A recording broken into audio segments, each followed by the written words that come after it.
มยามกันแดมาแวะกินข้าวกินปลาอย่ามันเสยเลยนะ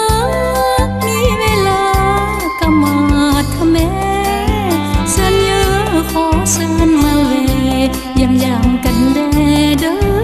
อนะมากินข้าวห่วมผ้ามากินปลากับผักกาดดองมีส้มตำปูดองอยากทดลองก็ต้องมาหา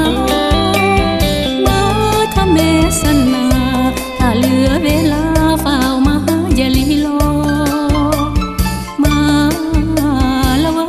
ยมาเป็นเคยพ่อแม่น้องบอถ้าอยากเป็นเคยก็ให้ติดต่ออับพงว่าพ่อของน้องใจดีอับพงว่าพ่อของน้องใจดี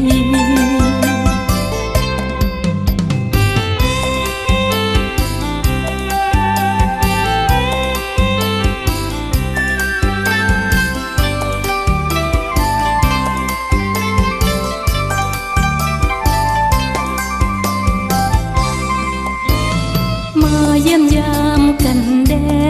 มาแวะกินข้าวกินปลา